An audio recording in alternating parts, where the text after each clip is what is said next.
I am Gary YouTube, joined by also Gary YouTube, and we are here to do a bit of Gary YouTubing, which I'm led to believe is a verb, actually. It's such a dirty verb where you do the basic bitch content all the YouTubers do. We're no better than them. And we're going to have a really good time doing it as well, though. And to prove what a good time we're going to have, Sam, please hit that intro. What the hell was that noise? It's God is ready for this tier list as we put the Raw roster from 2021 and into 2022 into a tier list based on how their 2021 has been. Are you ready for it, God? Yeah.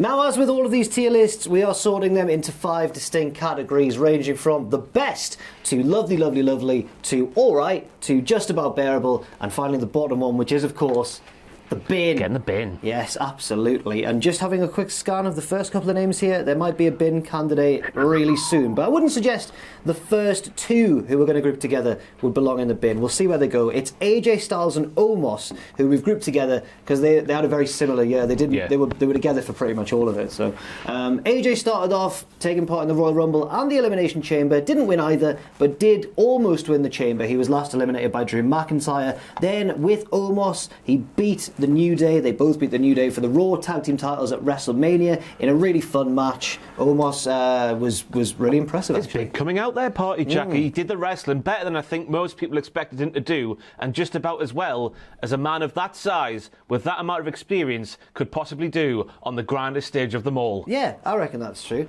They were slightly absent for a bit for no real reason after that WrestleMania, but then they came back and started defending the belts against teams like the Viking Raiders and the team of Elias and Jackson Riker. Everybody's favourite. Yes, but they beat them somehow. But they didn't beat RK Bro, who took the titles from them at SummerSlam. Then AJ and Omos teamed with Bobby Lashley in a big six-man, losing to all three members of the New Day at Extreme Rules, and then lost a rematch with RK Bro for the titles at Crown Jewel. But it wasn't all bad news, because Omos recently won the Survivor Series Battle Royal, although they are maybe breaking up soon. Yes, just to peel the curtain back, we're recording this very tier list on Thursday, December the 9th, 2021, so we don't know what yet has happened on next week's Raw, because this week's Raw, so Omos walked down the ramp not listening to Alan. But I think it's been the very definition of all right this year for AJ Styles and Omos, because they haven't fully quite gone balls deep in the direction that they're going. I'm thinking of the comedy japes, blind AJ Styles obviously being the highlight and the best work of AJ Styles' career.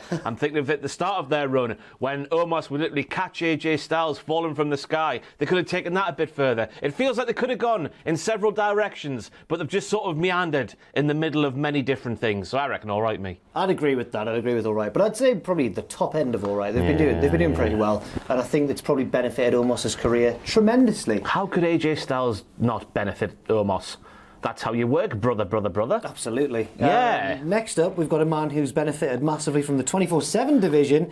It's Akira Tozawa. You've put him straight in the Now we'll listen to what you've got to say here, and then we'll move him up accordingly. But I can't imagine that's going to happen. I went on cagematch.net and discovered that this year Akira Tozawa had a total of 5 matches on both Raw and SmackDown this year, 2 of them being Battle Royals. So if they count, I don't know, he's had between 3 and 5 matches in the entirety of 2021. Spent most of the time, of course, messing about in the 24/7 division and lost that title to Bad Bunny in February. Then he had 2 matches with Reggie on TV, which lasted under 3 minutes combined, and also lost a match to Keith Lee in a matter of seconds. Keith Bearcat, of course. Keith Bearcat. We've not really found anything there to move him up from the bin. No, we haven't. It's such a shame, such a talented professional wrestler, such a charismatic guy. It's just such a shame to see him in that role. He's been in now for such a long time, because you think back to this time last year, he was getting pinned by Santa Claus. Oh, yes he was. Yes he was indeed. Santa Claus. Let's move on to perhaps a bit more of a cheery topic now. The Street Profits, who began the year actually as SmackDown Tag Team Champions, but lost the belts to the Dirty Dogs. They then feuded with various members of the Tag tag team division, including Alpha Academy, the Mysterios, and the Usos, but were unable to win those titles back. Then they lost to the Usos, who by this point were champions at Extreme Rules and in a very entertaining street fight on SmackDown. Montez Ford then had a singles match with Roman Reigns in the main event of SmackDown, which was really impressive. Yeah. He proved he could be a main eventer if he wanted to. Oh, I'm sure he does want to. If they let him. Yeah, if they let him, yeah. But he was really, really good. Obviously, he didn't beat Roman, but it was a very impressive performance. They've now been drafted to Raw and are currently still, at the time of recording, in that RK Bronament, having beaten AJ and Omos in the first round by count out, and that led to the possible dissension between AJ and Omos that we've just talked about. So Street Profits. I don't think it's been top tier, but I certainly think it's been lovely, lovely, lovely. I can't think of what you've mentioned there. I can't think of like a proper juicy storyline. If that makes any sense. I can just imagine match after match after rematch, then move on to new food, rematch, match, stuff like that. But it's all been very nice to watch. Yeah. And there's been lots of matches, especially on the SmackDown run, where I thought this is like a house show match. That's not slandering the match. It's just saying it's a nice time to be had by all. It's in a fun way. I'm never annoyed when their music hits. I'm never like, I can't be bothered for this Street Profits match. We're ready to be entertained. Absolutely. So yeah, I think lovely. We'll go lovely. Next up, another tag team, Apollo Crews and Commander Aziz, but obviously he didn't turn up until WrestleMania. So Crews began the year feuding with the IC champion Big E on SmackDown, but wasn't able to take the belt from him on a lot of occasions. A million occasions. Including at Fastlane. But he did win the belt from him at WrestleMania in the Nigerian drum fight with the help of the debuting Commander Aziz. He would occasionally, Crews this is, defend the belt against the likes of Kevin Owens, and in a continuation of his never-ending feud with Big E, then lost it to Shinsuke Nakamura in September. He wasn't the most active champion, but compared to other IC champions in the modern era, he wasn't the worst either, I suppose. Wasn't the most ignored by creative. Both guys then disappeared from TV a little bit after this title loss, but then were drafted to Raw, and Apollo recently refused an open challenge US title shot against Damien Priest, but then wrestled him the next week and didn't win. Which you should never have got, because you can't refuse open goals like that one. No, you can't. Sami Zayn swooped in there, though, and all credit to Sami Zayn. Oh, yeah.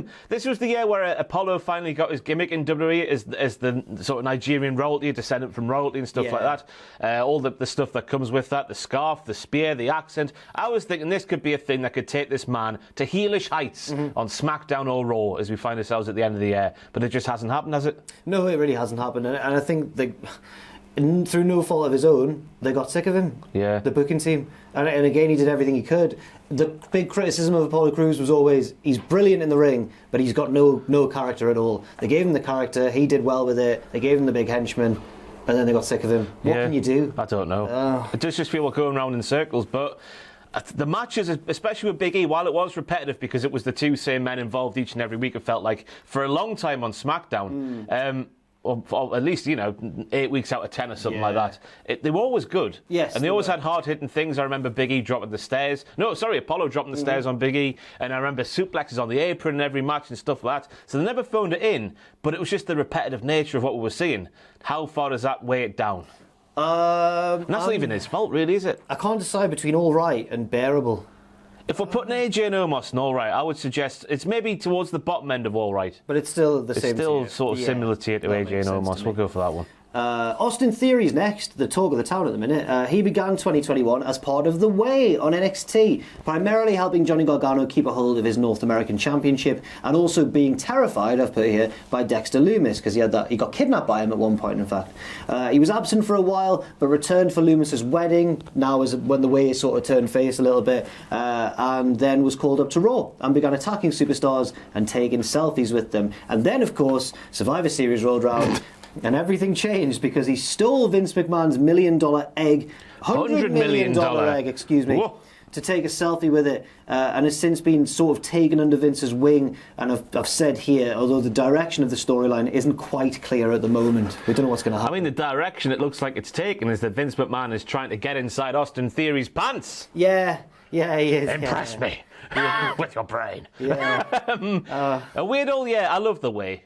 I've got to say, I grew to love The Way and their backstage shenanigans and whatnot. I thought it was funny stuff. Kooky. Yeah, they were crazy. Yeah, they were. Cray. But since moving to Raw, the selfie stuff, he's literally a man with a phone who takes pictures. I guess it's quite a nice way to mock someone after you've beaten them down, taking a picture while they're going, oof, me ribs, and stuff like that. And the Vince McMahon stuff, so far, I get the rub that it's achieving. You know, he's on screen with Vince McMahon, just being with Vince McMahon. Obviously, Vince has got some sort of faith in him to fulfill that role, you would assume. Yeah. But I don't know how much it's benefiting him. I read somewhere that he's appealing to the teenage audience. I've got that the right way around. Yes, I have. Okay. And I'm not sure how far that's going to go when the teenage audience is watching this young whippersnapper just getting... what's the word I'm looking for here? Degraded, yeah. Humiliated, emasculated by an old man. Being given the McMahon treatment. Yeah, basically. So, bearable, all right. Can't go higher than that, surely. Yeah, I think the strength of the way stuff as a unit helps him a lot, and I think that he's making the most of what he's being given. I'm not sure where to put it, really. Maybe all right. We'll go bottom of all right. We'll go below Apollo and all right. Yeah. Okay. More to come in 2022, you would assume. Next up, try not to get too excited, Ross, but nothing's meaner than Tamina. I'm just checking that he didn't just whack her straight in. Oh no, I'm being objective here. She spent much of the year teaming with Natalya and won the tag team scramble on night 1 of WrestleMania, but then in a weird decision lost the title match on night 2 to Nia and Shayna. Remember that crowd there, Jack? They were hot for Tamina. The loudest pop of WrestleMania 37 went to the Tamina train and Natalya. But the reason that I'm saying it was a weird booking decision is because they won the titles after WrestleMania anyway. Yeah. So why not just give it to them? But they love doing that, don't they? Just not doing it when they should do it and then doing it a week after or something like that. It's just very strange. They defended those titles on both brands because it was the women's tag team. They could switch brands as they saw fit. It felt like we were seeing them and Nia and Shayna a lot this year. But then they lost them to Rhea Ripley and Nikki Ash in September.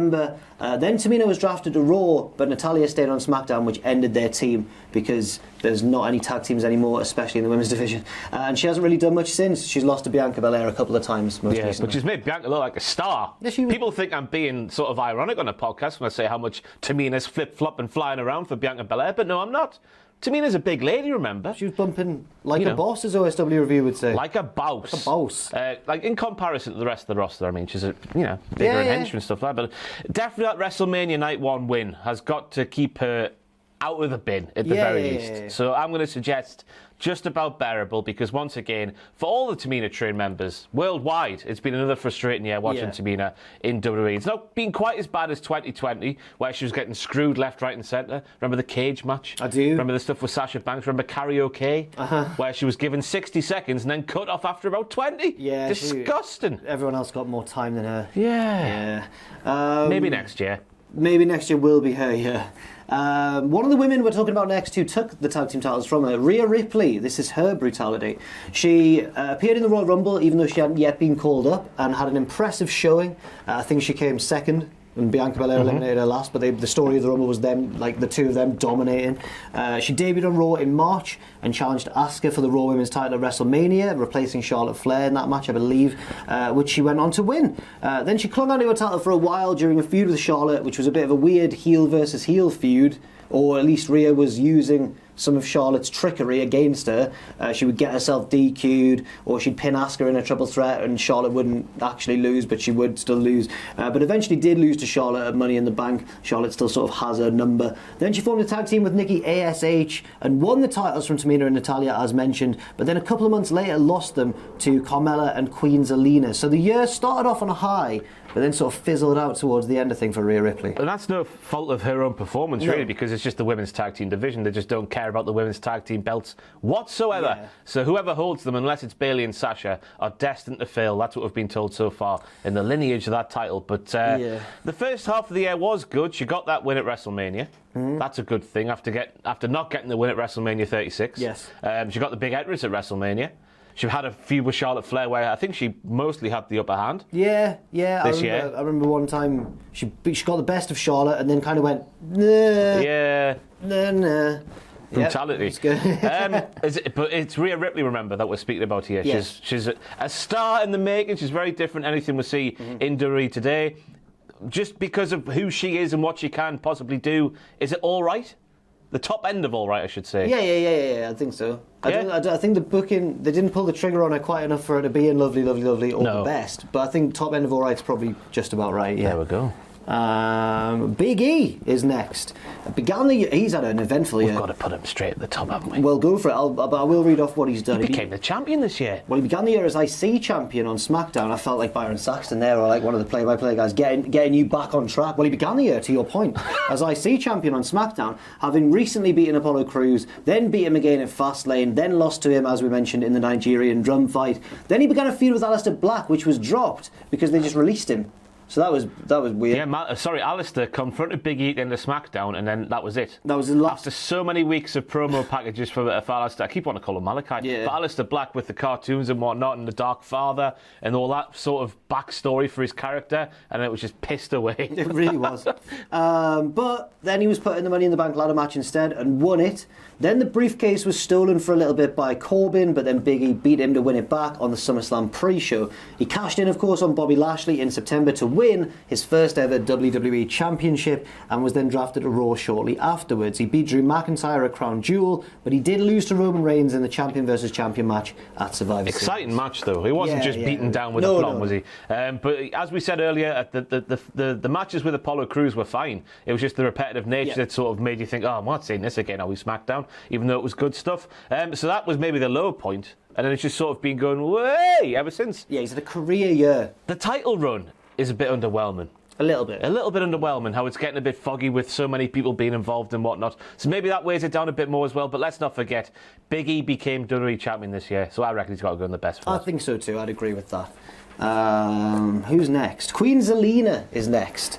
She returned to WWE because remember she'd been released. She returned in July, losing her return match to Liv Morgan on SmackDown. It was such a weird start for her on the main back on the main roster, I guess, because she just became like she was getting jobber entrances straight away. I remember. Yeah. And then things picked up. She ended the Money in the Bank ladder match but didn't win. Then she was drafted to Raw and competed in the Queen's Crown and won it, beating Toni Storm, Carmella and Doudrop to win the crown. Then she was Queen Zelena, of course, aligned with Carmella and won the women's tag titles from Rhea Ripley and Nikki Ash. And yeah, from just an absolute, as you said, jobber entrances and all that sort of stuff, from that position on the card, she's suddenly everywhere and winning stuff. And she's got a lovely fake accent. And she's got a lovely fake accent as well. Sounds like Russell Brand to me. But how far does a win in the Queen's Crown tournament push you up this tier list? 2 all right, I'd say. I'd say that as 2 well. all right. That was... Because it's not really, maybe it will be in 5 or 10 years' time, one of the most prestigious things in the world wrestling entertainment, but it's certainly not now. No. And from what we've seen from her character so far, they are literally just saying, you've won this thing, now you've got to dress like a queen and sort of speak like one too. It's not doing it for me yet, but it's still a big accolade. And at least she's doing something, yeah. Yeah. Next up, it's Big Bobby Lashley, losing the US Championship to Riddle early on in the year. He began the year as US Champion, of course, in a triple threat match at the Elimination Chamber, but then he played a pivotal role on that same show, attacking Drew McIntyre later on that night to help The Miz cash in his Money in the Bank briefcase. But then he squashed The Miz, I think just 1 week later, to become WWE Champion. For the first time, yes. Yeah. Yes, it was his first WWE Championship. Just ECW, wasn't it, so far? Yeah. Impact. Fair enough. So suddenly Bobby Lashley was WWE Champion. I say suddenly. He'd been built up well, I think it's fair to say. Over a long time as well. It's been a weird year because I think I enjoyed Bobby Lashley more in 2020 with the Hurt Business and their presentation and MVP's mic time and whatnot. But this year he's had more results than enjoyment. Well, my next point was he kicked Shelton Benjamin and Cedric Alexander out of the Hurt Business, which was a bad creative decision, then successfully defended the title against Drew, not just at WrestleMania, but at various pay-per-views, and also beat Kofi Kingston at Money in the Bank and Goldberg at SummerSlam as well. One of the better modern-day Goldberg matches, I'd say. He lost the title when Big E cashed in, as we've mentioned, and couldn't win it back despite several attempts, but he did reunite with Shelton and Cedric, so there we go. And he also, he lost the rematch to Goldberg. That was the good one. Oh, yes. The first one was when he injured Goldberg's knee. And Gage got involved. His son. But he didn't know it was Gage. He couldn't know it was Gage. Just a figure jumped on his back. He got attacked from the rear by a fully grown man. So where do we put Bobby? I reckon we got to go, because that's what I was saying. How much do we put results into enjoyment in this year? Because I definitely enjoyed Bobby more last year. Yeah, same. But this year, and especially his WWE title run, he made that belt feel big time once again. He did. It's one of the top 2, obviously. Yeah. I can't decide which one. Should we put him in the top? Yeah, go on. If we're looking at the Street Profits in Lovely, yeah, I reckon Bobby's done more. Yeah, fair enough. Let's put him in the top. That match with Goldberg, especially when, Goldberg throwing him off the stage, wowzers. Yeah, and they kept him strong afterwards because he walked away. Yeah. The camera showed him doing that. I wonder what he's doing now. Because he came back on the last Raw we saw, just attacked folk in the commercial break. He waited until the ad break, yeah. Yeah. And attacked 3 of them. I assume he's going to be put in the day 1 main event, surely. Make it a 4-way. Yeah, you'll know that by now, we don't. Yeah, we don't. Yeah. A bit of dramatic irony there. The Hurt Business are next, fittingly. They began the year as Raw Tag Team Champions, but lost the belts to the New Day in March. They also lost to Drew McIntyre in a handicap match, meaning they will be barred from ringside at WrestleMania, which I believe was the storyline reason for Lashley casting them out of the group. Yeah. But they did stay together as a team for a while and had that Poison Chalice, a losing streak storyline before breaking apart and feuding with each other for a little bit. It was a weird feud. Wins were exchanged. Yeah. It was 50-50. It didn't benefit either of them. They both fell down the card as a result and then reunited with Lashley out of nowhere. It was never mentioned, I don't think, why they became friends again. But they reunited with Lashley during his feud with the New Day. Just remember, did Bobby cast them aside in favour for the ladies as well? Oh, It was ladies man Bobby Lashley this year as well, wasn't it? in the opening promo of every Raw. With the lounge. Yeah, with the ladies, yeah, he would. But these two, it's got to be Ben, hasn't it? Bin. For who they are and what they've done, got to be Ben. Yeah. I was thinking of 2020 when they were excellent. Yeah, 2021 now. And especially now that they're back with Bobby Lashley, officially speaking, but you would think it was unofficially by the way they've sort of just been swept under the carpet. Bobby's dirty secret. Yeah, they're not featured as much at all. No. I think the bin is fully justified. And they should be doing a lot better because we know how good Shelton is, we know how good Cedric is. Cedric's got fangs now as well. That's got to be taken into account. There's the lovely character development there. He grew fangs, for goodness sake, this year. That's a point for the bin. Oh, that's disappointing, that. Yeah. That has disappointed me. Alpha Academy are next. They began the year as faces, but we kind of knew that Chad Gable wasn't fully a face. He was trying to taint Otis and turn him to the dark side, which he did when he ordered him to attack Rey Mysterio after a match, and Otis beat him down. Which I remember, I was like, oh, they've turned Otis heel, he's the most natural babyface. But I remember you and a few other people in the office saying, like, no, it worked. He was menacing. Yeah, he shaved is. his facial hair. He's very, very versatile as our Otis as a performer. And I first saw him speaking like normally for the first time this week. Oh, yeah. It's incredible to see him speaking normally. Scary. When he was a college student. No, he's just a normal fella. Oh, I thought you meant in character. No, just a normal fella. Just a normal fella. That is weird. It's incredible. I can't imagine what he sounded like. What a wonderful man. Yeah. They struggled in the SmackDown Tag Division, but did take part in the SmackDown Tag Team title match on the episode before WrestleMania. It was like a big 4-way match. They didn't win the belts. Also a bit of a shame, because that was the SmackDown that had matches on that you think they didn't have room for at WrestleMania, which were probably Battle Royal, yeah. Then they were drafted to Raw and were most recently knocked out of the Arcade Bronament by the Mysterios. Riddle tried to interview Otis, and Otis wasn't having any of it and beat him down. It's strange, yeah, because the SmackDown Tag Team ranks at the start of the year followed the same trajectory as, like, you know, Big E versus Apollo Crews and stuff, and that we saw the same matches and the same rotation of characters each and every week for the longest time. I know they might have been holding off until fans got back in the arena before giving us the good stuff. Has that proven to be true? I'm not too sure, because it feels like the SmackDown Tag Division has been shifted over to Raw, and we're still going with Alpha Academy versus Mysterios and Dirty Dogs and stuff like that. Yeah. So I'm just going to say all right straight away. Oh, I was going to say bearable, but you think all right? The wrestling's been good. Chad Gable especially has been very impressive at the wrestling. Yeah. Otis has fulfilled his role well. Vince McMahon said on the phone, was it on Raw? Otis is a machine or something like that. Very impressive. Very impressive, Yeah, something like all that. Right, So then, yeah. Okay. Should we go all right? Yeah, go on then. Towards the bottom, I'd say. Damien Priest is next. You always mention these days, because he's had a recent gimmick change, that his name's in 2 halves. Yeah, it's what it says on the tin. Damien, the Mr. Devil, Ron Seal. Priest. That's the catchphrase, isn't it, for Ron Seal? Exactly what it says on the tin. Ah, I see.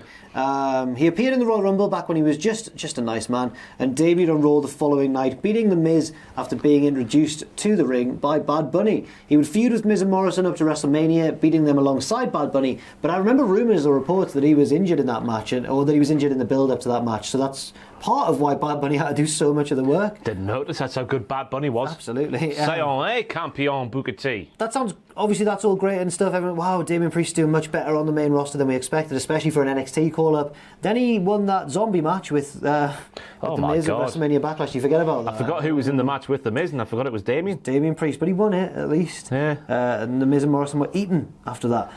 Then he took time off to recover from his injuries, but returned to feud with Sheamus, who he beat for the US title at SummerSlam. SummerSlam. He successfully defended it against the likes of Drew McIntyre and Jeff Hardy, and is now showing a darker side, and got DQ'd on the Survivor Series pre-show because he was too annoyed at Rick Boogs and he hit him and Nakamura with a guitar. With Boogs' guitar. Yeah, Boogs' guitar. Rest in peace. He's bucked the trend, hasn't he, Damien Priest, in terms of NXT people go to the main roster? Yes. Because it's been a sustained push for almost a year. Yeah. Almost a full year. He's been made to look very, very good on Raw, and he's been very, very good as well. I can't believe it. No. I can, because he's tall. He's got the advantage of being tall.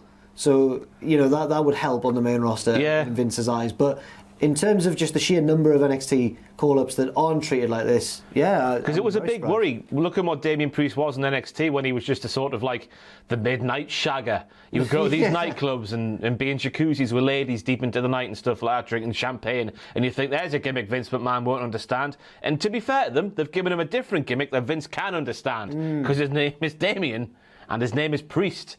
The light in the dark. What's he do with that hand like that? And then... Oh... He didn't do that. No, he's not the Archer. Yeah. Not the Archer anymore. Lovely. I said lovely, yeah. Maybe the US title reign flattered to deceive a little bit, but the matches with Sheamus were good. And now the stuff with the getting angry and the cowie face, pull your madness cowie face, Damien Priest, that's good stuff as well. I reckon lovely. Yeah. And the fact that they paid him, they chose him to be in the celebrity match at Mania, means they trust him, and they've probably got big things for him, I suppose. Go on then. Nikki Ash is next. We've already done her tag partner, Rhea Ripley. Nikki was in the Royal Rumble, but didn't do much after that until May. Like, she wasn't featured that much at all. Where she won, I've put in inverted commas because she didn't really, but she won beat the clock challenges against Charlotte Flair and Rhea Ripley. She survived them. Yeah. Which didn't help get her over. No. Then in the summer, out of nowhere, she debuted a new superhero gimmick, Nikki ASH, going on to win the Money in the Bank contract and successfully cash in on Charlotte Flair, but she lost the title at SummerSlam back to Charlotte in a triple threat. Then she formed Super Brutality with Rhea Ripley, won the titles from Natalya and Tamina, and lost them to Carmella and Zelena, as we've mentioned. So... it's been eventful, but I don't know if it's been eventful in the best way. The presentation of the gimmick is not doing it for me. And I guess it's, we're not the audience, are we, two grizzled old men? So. But the way it's just like, you can be a superhero too, like me. It doesn't need to be laid on that thick where we see an actual superhero there in superhero attire and stuff like that. No, like, I know that Mysterio wears colourful costumes and masks and that, but he's a luchador. Yeah. He doesn't say, I am a superhero. He just inspires the kids by saying, you're small, I'm small like you. Do like me. Do what I do. Say like me. I am Rey. We didn't need it to be, you're right, we didn't need to be as literal. But I get, the gimmick was apparently her idea and stuff, so I get that. But it's another thing of the women's tag team division. That's not no fault of their own. They just obviously don't care. We've had that proven to us time and time again. So we can't really mark it down too hard for that.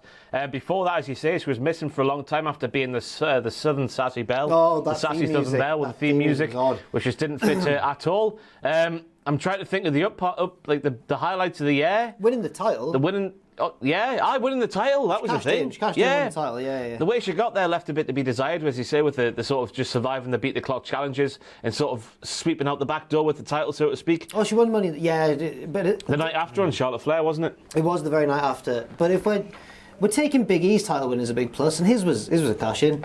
I think Nikki's has to be as well, but I'm not saying that she belongs in the best tier though. Keeps her out the bin though. Crucially. Oh, it keeps her out the bin. Bearable?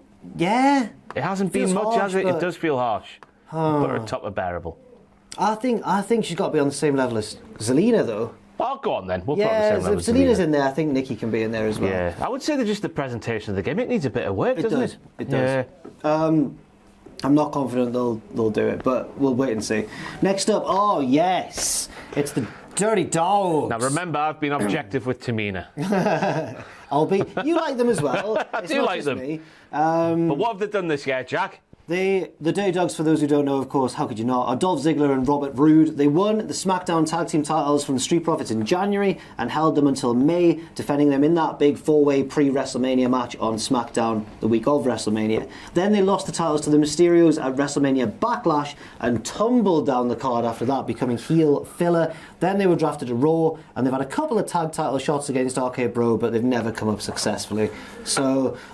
And then they mugged Baron Corbin backstage. They did mug Baron Corbin. Took his money away. And they had that picture with that fan in the crowd at the live event. Yes, they did. What happened after that, we've got no idea. I think I enjoy them more for the extra stuff not the stuff we're talking about here. Even though the extra stuff hasn't really been much this year, has it? No, not really. It's got to be bearable, hasn't it? Yeah. They still have very good matches, but there's not a lot of reason to care about them, is there? No. I'm going to say, as I said on the podcast again, lean into more of the dirty side of the dirty dogs. The dog side of the dirty dogs. Both sides. The dirtiest of all the dogs. More too dirty, two dogs. Give us more middle-aged, going through a crisis, but they still think they're in the 20s sort of vibes. Yes. There's so much to do there. Do you not think? I fully agree. Yes, there is. But again, I'm not like with Nikki Ash. I don't know if I'm confident, but we'll wait and see. What match did Bobby Roode have recently where I said, he could be a main eventer if he wanted to? Oh, who was it against? Was it against Big E? I think the one with James Storm about 10 years ago. I think it might have been Big E. They are still doing good wrestling. We just need more reason to care. Dom's next, Big Dom, Dominic Mysterio, who ended his first ever Royal Rumble and spent most of the rest of the year teaming with his dad, winning the SmackDown tag titles from those dirty dogs at WrestleMania Backlash, but losing them to the Usos on the Money in the Bank kickoff show, not even on the main pay-per-view, and failing to win a rematch at SummerSlam. The reason for all these twists and turns, we thought, was an eventual breakup between father and son, but it's never quite materialised, and they've been drafted to Raw together, and they're in the tournament, the Arcade Bronament, and they've not.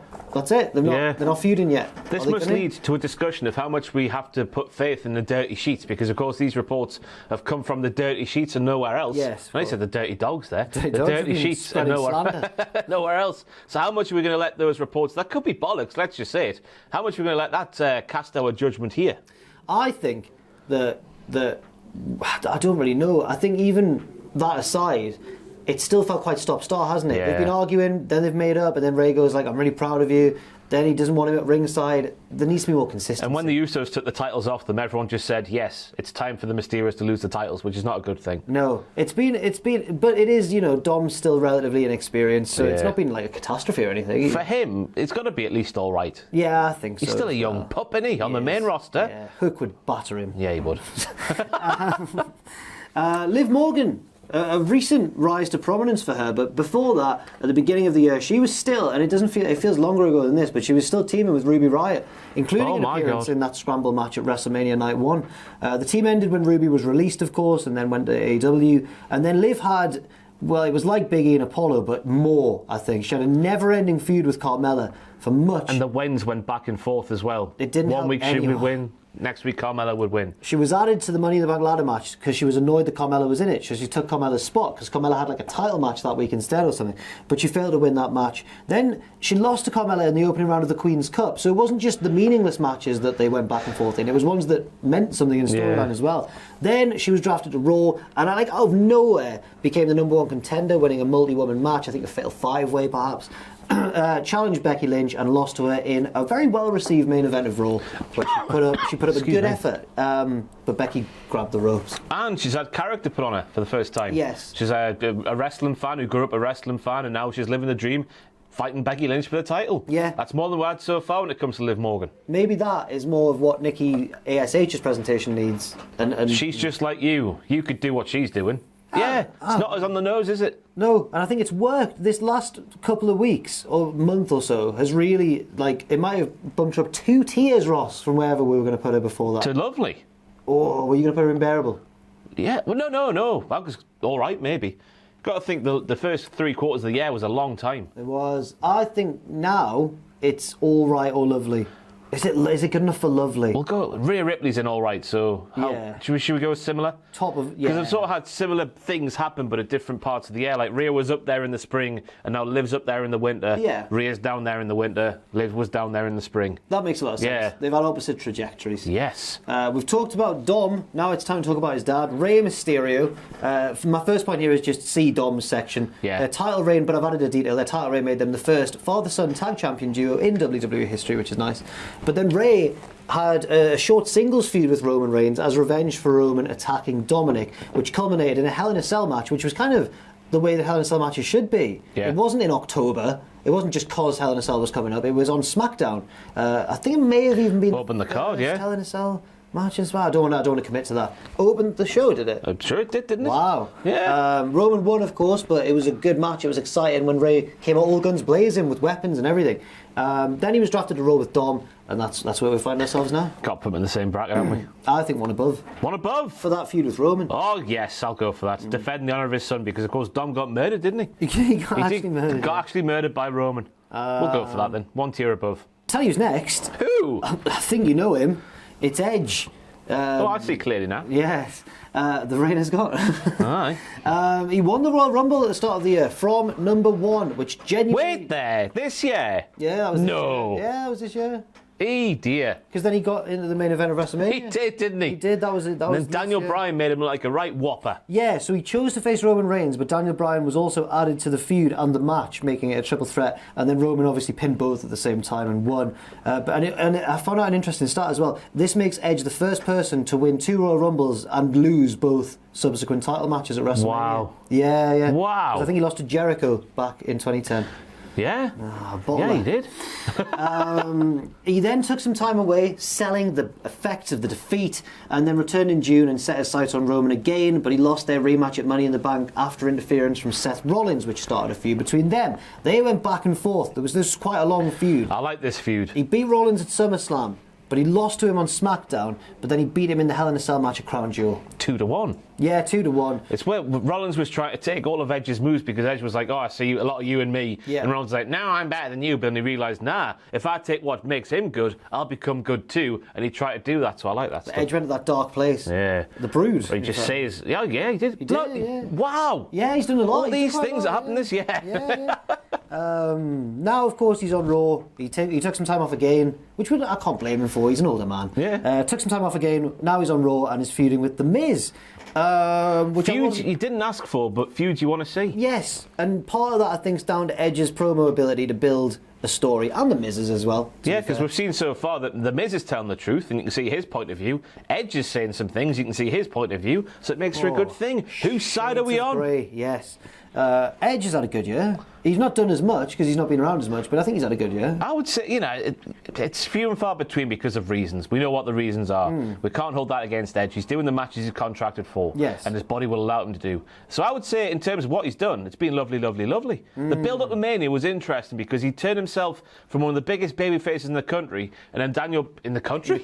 In the company. I'm not awake today. In the company, and then Daniel Bryan usurped him in the babyface ranks, and Edge in that thing sort of turned heel. Yeah, because it would have been a disaster if he tried to out babyface Daniel Bryan. Yeah. You just can't. So he did the right thing and went. He did do that, yeah. As I said, the Rollins feud was great. Well, maybe not great, but very, very good indeed. The Hell in a Cell match was good as well in Saudi Arabia.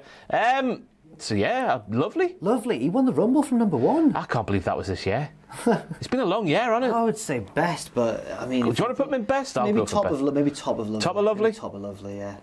Oh, we'll go best. Oh! I can see who's in lovely tier there. He's done a lot more than what those have in lovely tier. Why not? Go on. Doudrop is next. Just come crashing back down. No offence to her, of course. She's fantastic. I think she's been to be fair, badly booked. The original thing of that storyline made sense, with Eva Marie giving her protege, who she looked down on, the name Doudrop. That makes sense. What didn't make sense was Doudrop embracing the name Doudrop. I want to be Doudrop. That doesn't make sense. No. You should be telling that name where to go, Piper. My first note here is a curious one. I said she began the year in NXT UK, losing a number 1 contenders match to Ginny. So that was this year. She debuted on Raw in June. It took that long. As Eva Marie's sidekick, of course, beating Naomi in a bit of a squash match in her debut, to be honest. But then Eva Marie, of course, announced herself as the winner and later on introduced her as Doudrop, as we've mentioned. She stood up to her, to Eva Marie that is, at SummerSlam, mocking Eva Marie after she lost a match, and then Doudrop danced around with her robe on. And everyone started to think, oh no. And then they made her start dressed like Big Bertha with the skirt and the top and whatnot, and you're thinking, oh God, what they're doing here. But then she turned grungy. Well, before that, she twice beat Eva Marie, but then lost a title match to Charlotte Flair after a distraction from Eva Marie. Then Eva Marie was released, and I don't think we got a full resolution for that, mate. Kind of got one, didn't we? Yeah, a little bit. It wasn't like Biggie and Aleister Black territory. She also got to the final of the Queen's Crown tournament, but lost Queen's Crown tournament, but lost to Zelena Vega. And yeah, I've put has recently undergone a very sudden heel turn. Not really any justification for it, as far as not really. No. Well, maybe she's disgruntled at getting beaten by the smaller lady, I guess, in Saudi Arabia. True. Maybe a match that she would feel she shouldn't be losing. But there's been a lot of, believe it or not, I think there's been a lot of positives for Piper Niven here in 2021. Because when she arrived on the main roster, I'm sure she was slapping around everybody. Yeah, she was squashing people. Yeah, squashing everybody. And I forget, was Asuka still around then? I'm not sure if Asuka was, but definitely that first match with Naomi, she beat her with ease. There was a few more people as well, a few more established names, I should say, and that was good stuff. And then obviously the major weak point is her embracing the name Doudrop, which they like to do. You know, you think back to Shorty G and people like that. It just doesn't make much sense. But I guess they paid for the trademark, because remember that she changed her Twitter handle before the Eve Marie storyline. I think they changed the storyline because of the trademark. That's what I'm assuming there. So they made the best of a bad situation, but then made the bad of a bad situation after the best part. Yes. That makes sense. Where do we go? Bearable, all right? All right. Go on then. She's had a few dominating victories as well. And with Charlotte Flair, she was taking it to a very competitive match, wasn't she? Before she walked away. And that's, you know, leaves a bit of a sour taste in the mouth. But at least she took Charlotte Flair to a competitive match. Yeah, I'd say so as well. Finn Balor. This is another one where I was like, did that happen this year? He began the year as NXT champion. No, he didn't. He did, and defended it in a series of really well-received matches against Kyle O'Reilly, Pete Dunne, Adam Cole, and Karrion Kross. He lost it to Karrion Kross, in fact, and then returned to the main roster after losing a rematch to Karrion Kross. He got a title match against Roman Reigns on SmackDown, only to be attacked by Corbin before he could sign the contract, and then Cena came out and signed it in big silly letters. Signed it like weirdly. But I was about to say signed it in Mandarin because he knows how to speak Chinese. Yeah, okay. It wasn't that. It wasn't. It was in big, silly Comic Sans font. Just said John. No, it probably said Cena. It said Cena, yeah. I'd love it if it said John. But yeah, Finn Balor did eventually get his title shot, but then lost. And then had a rematch with Roman as the Demon, which he lost. I didn't know how to describe it, so I just said he lost under weird circumstances. Ring malfunction. But it wasn't just that, it was the music playing and bringing his heart back to life. Oh, man. Flopping like a fish on the floor. Michael Cole or whoever was commentating was like, whoa, this is awesome. Oh, yeah. It wasn't for me. He reached the final of the King of the Ring tournament, probably should have re-demoned up for an important match like that, but didn't and lost to Xavier Woods. He was then drafted to Raw and had a bit of a recent feud with Seth Rollins where they were like ambushing each other. They had a couple of good matches as well. Yes, I remember one that opened a Raw recently where they were just battering each other. Yes. Should have led somewhere and might still do, but I think Rollins is now too tangled up in the day one build. Yeah. We'll have to wait and see. Finn Balor's had a more eventful year than I would have thought on the surface. And a more good year than I would have thought. Yeah, I was thinking the debut bit on SmackDown was very good, and then obviously the bit with Roman and the Demon and stuff, that's a major low point. But then he's sort of back up there again with the matches with Rollins, as you mentioned, the stuff on NXT as well. He was a good NXT That was good as well, so... How far does the Demon being, you know, sort of usurped by a crappy workman who didn't put the top turnbuckle on properly? How did that... Oh no, I've just remembered, by the way, in the match before, Sheamus was a Jeff Hardy. Okay. And he was doing the Jeff Hardy dance on that turnbuckle, so obviously got weakened because of Sheamus's sheer girth and doing the old air hump. You've solved it. Yeah. Okay. Oh, Jeff's okay, by the way. Oh yeah, 100%. Need to say that, don't we? We do. But yes, I think he's lovely, Finn Balor. Well, I also think he belongs in... Well, I was going to say, where do you want me to tier? Yeah. What would you say? Yeah, I'll go lovely. He's been very good. Demon stuff, keeping them out the best. Yes, he was almost on course for a best year. Kevin Owens next, who lost that entertaining but awkward ending match to Roman Reigns at the Royal Rumble, last man standing, I believe, or falls count anywhere. Handcuff gate. But he then beat Sami Zayn at WrestleMania and stunned Logan Paul afterwards. Get in, Kevin! But, you know, a fellow Gary YouTube, so I don't know how much we... we don't like him, do we? No, that's true. Well, has he redeemed himself there, Jack? I honestly don't know. I see a lot of people saying he's redeemed himself. Maybe I think they just find his brother more annoying, but I don't know. Oh, yeah. He continued, Kevin Owens this is, not either of the Pauls. Kevin Owens continued to feud with Sami Zayn, losing to him at Extreme Rules, but then beating him in a last man standing qualifier for Money in the Bank.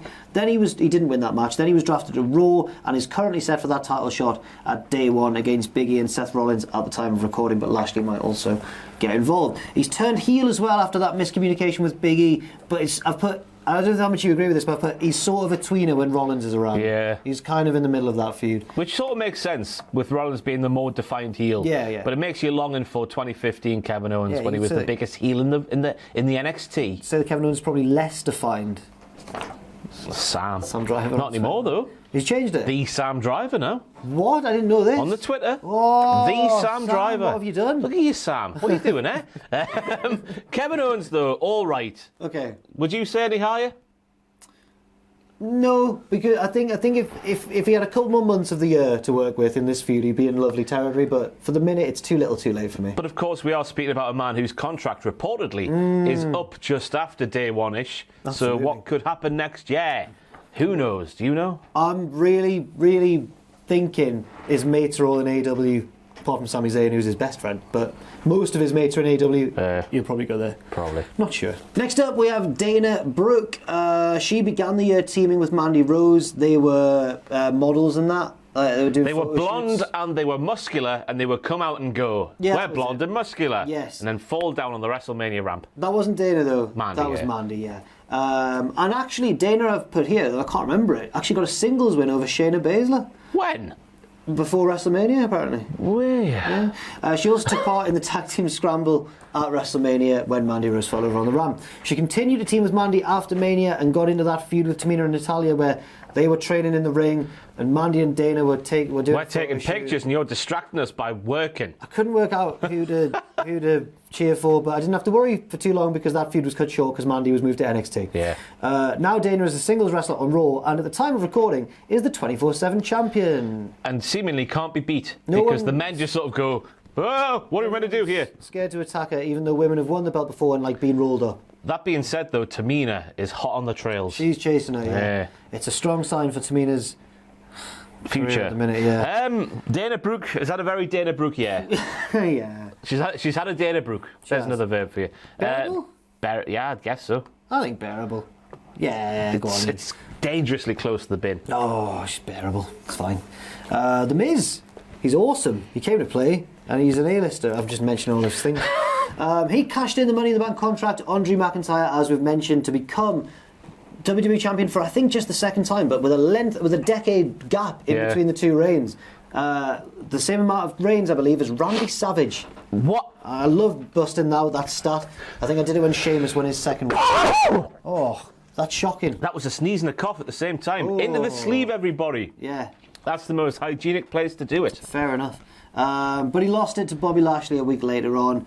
But I enjoyed that episode of Raw. I enjoyed the Miz trying to get out of it and cowering, and there was the countdown to the match, and then Miz really put Bobby over in the match. He did, yeah. He then feuded with Bad Bunny and Damien Priest alongside John Morrison. Hey, ho ho. Lost to them at WrestleMania, and also lost to Priest in the Zombie Lumberjack match. Then he got injured. He got eaten, remember? And he got eaten by the zombies, and then was still alive. And then reportedly got injured in that match, but continued to accompany Morrison in a wheelchair, did some classic Kurt Angle style comedy heel stuff. Did it very well because it's the Miz and he can. But then he attacked Morrison out of nowhere, ending their partnership shortly before Morrison's release. Then he took time off to be on Dancing with the Stars. Then he returned with Maurice and is now feuding with Edge. A good promo to boot with Edge. It's been one of the top two tiers, surely. Another eventful year for the Miz. I don't think it's top. I think it's lovely because he was in the zombie match. We'll go top of lovely. But he also won the title this year. He did win the title. It was for a short time. It was a means to an end, I guess. Well, it wasn't. Not involving him. It wasn't. I've said this before. I don't understand it. Because why did they need... It doesn't matter, but why did they need him to have the belt, to get it on to Bobby? If Bobby was just going to win at WrestleMania, just have Bobby beat Drew at WrestleMania. Miz didn't need to... I'm glad Miz got another reign. He deserves it. There was a nice bit of storyline there with the sort of negotiation backstage with MVP on whatever pay-per-view that was on at the start of the year. Elimination Chamber. Yeah, so that was nice as well. So yeah. Next up, the most beautiful woman in all of WWE, Carmella, who failed to take the SmackDown Women's title from Sasha Banks at the Royal Rumble, but then teamed with... Do you remember who she teamed with at WrestleMania in that scramble? Oh, it was someone random, wasn't it? It was Billie Kay. Wow. Billie Kay was asking people to be a partner. Yes. Yeah. That was good stuff from Which Billie led Kay. me to believe that they were going to win. But they didn't win that match. And then they didn't last long as a team either. Then Carmella had that endless feud with Liv Morgan and had a few failed title shots against Bianca Belair as well, and began then proclaiming herself to be the most beautiful woman in WWE, and was Sasha Banks' replacement against Bianca Belair at SummerSlam, but was then replaced herself by the returning Becky Heel Lynch. heat. Yeah, it worked. It was effective. Debatable whether the actual Becky involvement, but the Carmella's bit went off without Yeah, a it hitch. was fine, yeah. Then she was drafted to Raw and is now co-tag team champions with Queen Zelena. So, Did you mention Reggie this year? Was that this year? oh yeah, Reggie was this year. Yeah, she at the start of the year she had Reggie involved and Somalia. then turned on him, kicked him out, fired him, Because he fancied Sasha Banks, I think. and then he bounced from her. Well, we'll talk about that in Reggie's bit. Yeah. But yeah, she did the stuff with Reggie at the start as well. Yeah. She certainly fulfills her role, and she does it well. Yes, But I don't know how far that puts her up a tier list. it wasn't as good a year as, for example, her 2017. I want to 17? say, yeah, one Yeah. of them. When she was in Money in the Bank and was good on ladders, and everyone went, "Hang on, Carmella's good on ladders. Yeah. Put her in more ladder matches." Yeah. Unless she didn't want to. Every week. I'd hate to be in a ladder match. Where does she belong? Yeah. All right. Yeah. She certainly does. I think she's one of those members of the women's roster who gets it. She always gives it. Yeah. And you always hear people, well, not always hear it, but I've certainly heard Big E and the New Day on their podcast say how she's just such fun to work with and so Aw. creative and have good ideas and stuff like that. So Fair play to go her. on, the Carmella. Go on. Next up, we have Randy Orton, who ended the Royal Rumble at number 2, but sat out much of the match before returning at the end to be last eliminated by number 1 entrant Edge. He then faced Edge the following night, but lost after interference from. It was Alexa Bliss, wasn't it, was Jack? Alexa Bliss, who he then faced at Fastlane and lost after interference. And he from got shagged. He got. Well, he got pinned in a very suggestive manner. She was using magic against him. It really wasn't a fair fight. The Fiend got involved, returning all crispy and burned, building to a feud at WrestleMania, or a match at WrestleMania, excuse me, which Orton won. That made no sense. One RKO there was, Jack. One RKO. He took, set the man on fire, remember, twice. Once he locked him in a box. The second time he set the man himself on fire and killed him for several months. Yes, and then went on to slightly more normal storylines, losing a number 1 contenders match to Drew McIntyre. Then we began the slow face turn, reluctantly teaming with Riddle, and eventually they teamed up properly. RK Bro winning the titles from AJ Styles and Omos at SummerSlam and beating the Usos at Survivor Series quite recently. Now, I tell you what, the early parts of the year, my brain farted there, the early parts of the year did nothing for me when it came to Randy Orton. Yeah. The Fiend stuff left a sour taste in the mouth. Obviously, we've seen a lot in the dirty sheets. Do we trust them? Do we not trust them? WWE apparently saying Bray was hard to work with, so Randy getting a win like that, I guess it had to happen from their point of view. If we're trying to find a reason for that happening, that was a load of bollocks. Yeah, I didn't agree with that at all. But Yeah. then the latter half was an improvement, definitely. Definitely improvement. It's made Riddle a lot more likeable from the brain dead, or worse than brain dead thing we saw in 2020. It's quite funny and endearing, their relationship together on screen, sort of Riddle breaking down Randy, getting to do stuff he wouldn't do, like put on a wig and put on a funny jacket. So I guess it's all right. I'd say all right as When well. we'll Yeah, I'd say put everything into account there, we'll put him in the middle of all right. Next up is Riddle, his tag team partner, but he had some single stuff earlier on in the year as well, beating the Hurt Business in a gauntlet match, Cedric Shelton and MVP, to win a US title shot, but then only won by DQ against Big Bobby Lashley. But he eventually did win the title in a triple threat match against Lashley and John Morrison at Elimination Chamber. Then he lost the title to Sheamus in that really good match at WrestleMania before forming RK Bro, and the rest is history. Also a note here, appeared back on NXT as MSK's Mystery Shaman. Weed. Yeah. I would say there's one crucial difference between Randy Orton and Riddle here in 2021. When they've been together, I should say. Okay. Well, I guess as a whole, and that is that Riddle has had way more good matches on Raw than Randy Orton has. He's and I had would some say, very good matches, yeah. Yeah, he's been the workhorse of Monday Night Raw in many respects. So I would put him in a tier above Randy Orton just on that fact. I think that's absolutely fair, yeah. And he also hasn't had half of his year dominated by spooky nonsense. Spooky bollocks. Yes. Although it could be 2022 where he takes all the weed and sees things that aren't even real. Whoa. Next up, we have someone who had a very eventful year, Bianca Belair. She started off winning the Royal Rumble from number 3, a dominant performance. Then had a bit of a weird feud with Sasha Banks, it has to be said, but it was all right in the end because they had that historic, wonderful match at WrestleMania Night 1 in the main event, and she won it to become SmackDown Women's Champion. Yeah. History making, fantastic match as well, fantastic moments, fantastic everything. It's a shame, as you say before, yes, the whip was heard around the world. It was all centering around Reggie and how the entire women's division, it seemed, was infatuated with Reggie and what he was doing on SmackDown and Raw and everywhere else, because he was everywhere all of the time. Yeah. And then from there, though, things went whew a little bit. Then she defended the title against Bayley a couple of times, including in a Hell in a Cell match, which was really good. She was supposed to face Sasha Banks at SummerSlam, but then Sasha was pulled from the match. Then she was meant to face Carmella, but it was a bait and switch. She faced Becky Lynch and lost to her in seconds. She failed to win the title back in a triple threat match at Crown Jewel, was drafted to Raw, and is back on the upswing, I'd say, becoming sole survivor of the traditional Survivor Series match against 4-on-1 odds. They got a big helping hand, though. 3-on-1 odds. Yeah. Sasha's team eliminated her. Yeah, they themselves. did. Yeah. Disgusting. Anyway, I think, it's been a bit of a year of two halves, hasn't it? Just that the spring was sort of down, then WrestleMania was up, then we came back down a bit again, then going back up again, then SummerSlam happened, we're back down again, and now we're on the rise again, very slowly indeed, which is proven beyond any shadow of any doubt she's in the top echelons of the roster, both in terms of wrestling prowess and charisma. She's got everything. And I think the highs outweigh the lows quite substantially as well, though. Yeah. I mean, I'm saying best, me. I'll go best as well. I was thinking. Way I was high. thinking it, yeah. Who's next? Reggie. Speak of the devil. Yeah.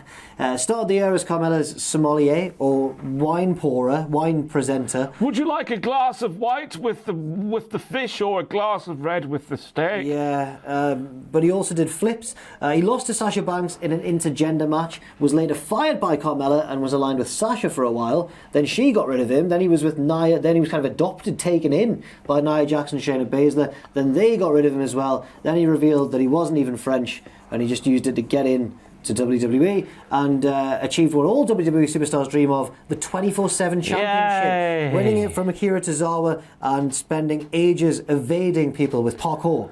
Now, that part of it's been good, the fact that they've taken the 24/7 division in certain segments involving Reggie. I'm thinking the one where the van gets commandeered and the pedestrian in the street legitimately thought there was a heist going on and he got angry, but it wasn't, it was just the wrestling. That's been good in terms of Reggie's involvement in the 24/7 division, getting things back outside and making the 24/7 division what it was intended to be. But apart from that, it's been bloody crap, hasn't it, for Reggie? He's beaten some wrestlers that you might argue he shouldn't have beaten, including Shayna Baszler, RTruth, and Akira Tozawa. But he's unique. That's the thing. He's a unique boy. I've never seen a man move like Reggie. I would go as far as to say that no superstar in the past could move like Reggie. No, he's a different. He's got that Cirque du Soleil background. Yeah. He moves differently from wrestlers. Not even Ricochet can touch him. No, but not in a bad way though. I wouldn't say, like, you know, when someone comes from a different background and they move different from wrestlers. He does, but not in a bad way. It's just impressive, isn't it? Like water. The impressive pelvis Reggie. Yes. Where does he go though? Because it's not been the best. Terrible, isn't it?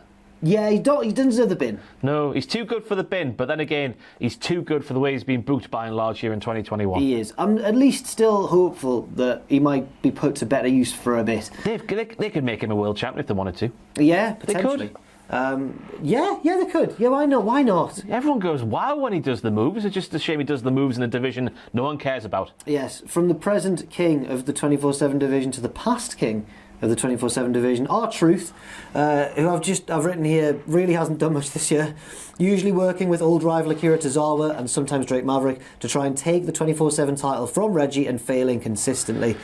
He teamed also, and I don't remember this, he teamed with Jackson Riker to beat Elias and Cedric Alexander. There's a good reason you don't remember that. Probably not very good. Yeah. He took part also in the Survivor Series Battle Royal, and his most recent match saw him lose to Reggie on main event. I can't lie, I was having to scrape the barrel a little bit when it came to the RTruth notes. He hides in bins a lot in 2021, doesn't he? He does, Trying to spring a surprise on whoever's got the 24/7 title. Yeah. But apart from that, it's one of the bottom two tiers. I guess he's entering the winter of his professional wrestling career. He is. He's an older man, not that you could tell. Yeah, we keep forgetting. But they're not using him as well as he could be used. Is it bin worthy, do you think? I'd say bin, because as you say, he's done out. He really has. And he was the one point, the focal point of that division, and now he's just not even that. Yeah. And he's not doing anything anywhere else in the card, so we've got to put him in the bin. We do. It's a mercy killing. A mercy binning, sorry, we haven't killed him. Next up, we have Becky Lynch. She made a surprise return that everybody kind of knew about, but didn't. Attacking Carmella and replacing her in the SmackDown Women's title match at SummerSlam with Bianca Belair, which she won in a very short fashion after a cheap shot, turning heel in the process. She retained the title in a triple threat match at Crown Jewel. She was drafted over to Raw, and then she had that heated feud with Charlotte Flair after a tense title exchange, which made her, by default, Raw Women's Champion. Her and Charlotte had their big clash at Survivor Series, and Becky won by grabbing the ropes and then had that emotional promo afterwards, which wasn't on the main show. I think that was a web exclusive or something. Something like that, yeah. Then, most recently, she's feuded with Liv Morgan and beat her in a title match on Raw, again grabbing the ropes in very similar fashion. She's not been around for all of the year, but it's been eventful. It's been a headline-making year. Obviously, she's only been around for half the year, but obviously she's made lots of headlines. Why I keep saying obviously, I've got no idea, but obviously that's what happened.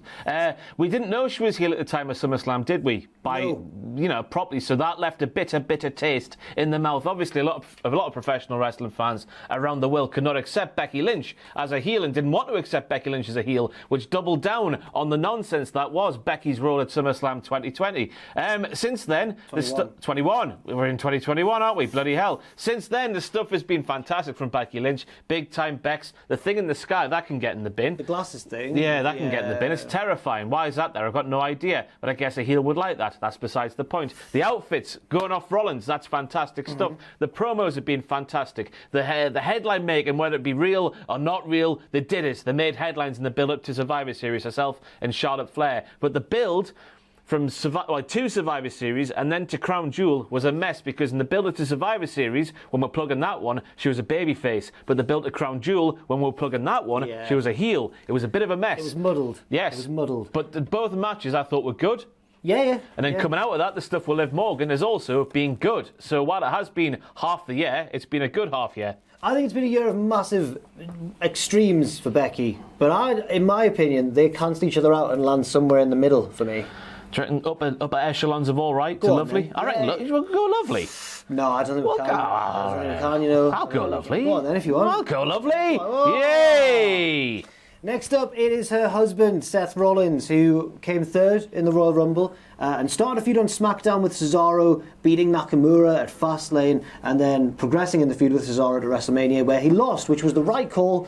But then they dragged it on for too long and ruined it. And of course, Cesaro's recovered from that since. Yeah, absolutely. He attacked Cesaro after his match with Roman Reigns at WrestleMania Backlash to resume the feud, and then beat him several more times afterwards. He then had a long feud as well, but a better one, with Edge after costing him his match against Roman Reigns at Money in the Bank, then losing to him at SummerSlam, beating him on SmackDown to level the series, but then losing the blow-off inside Hell in a Cell at Crown Jewel. Great feud. Yes. Really good stuff. Really good. Then he was drafted to Raw and, of course, was recently the sole survivor in the 5-on-5 tag team match, and is currently feuding with Big E and Kevin Owens and has a title shot in place for day one.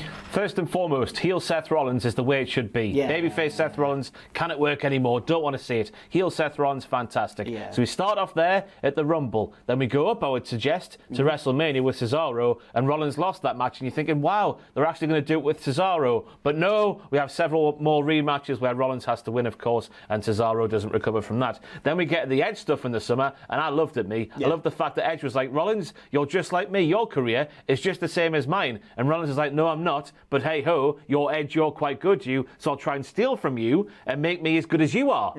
So I like that logical stuff. That was good as well. And then that continued all the way through until the autumn. Good stuff there. And then the stuff now with the logical nature of himself and Big E and Kev on Monday Night Raw, apart from the bit where Rollins got himself DQ'd, that brought it down a little bit for me. But I guess he saw the red mist and couldn't stop himself from getting DQ'd, and therefore cheating himself out of a singles match at day one. This has been a very good year for Seth Rollins. I honestly think it has been one of his best years. Maybe I'd put it second behind his 2015, which was 2015, yeah, superlative. But apart from that, he's back on form. We're flying up to the top there. Big theme tune as well. Whoa. Yeah. Top tier theme tune as we saw. Everyone loves In the Office. I may have tried to take away from that a little bit, I think, in that video, but you know, everyone likes it. Yeah.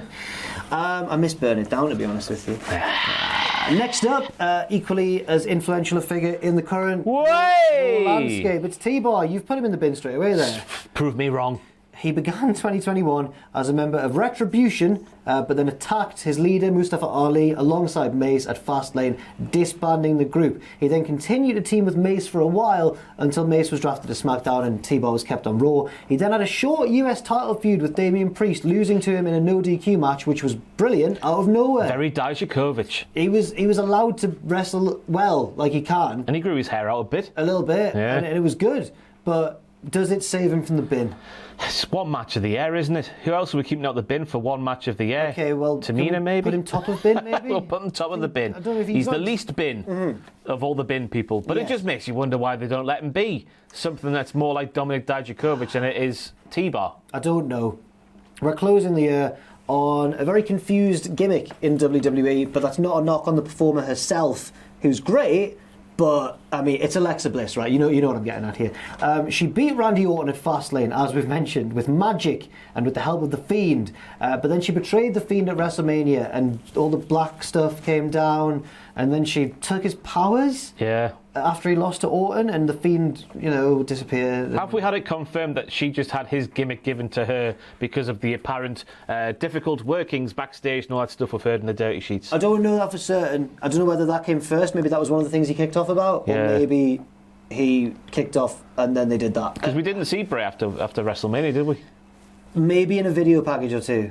But I don't think we saw him in person. I can't quite remember, but it was the end for Bray Wyatt. Yeah. She then had feuds with Shayna Baszler, who she terrified. You don't want to see Shayna in fear, do you? What was this? Oh, the slap. The mind warping powers. She hypnotised Reggie into slapping Nia, I believe. She also feuded with Eva Marie. She was a face around this point. Yeah. Everyone was cheering her. She stood on the top rope for ages that time, or the middle rope during the entrance to some multi-person match. I can't remember. It's the end of a long video. She also took on the Raw Women's Champion Charlotte Flair at Extreme Rules. She'd already long introduced Lily by this point, and the playground and everything. The gimmick was in full swing.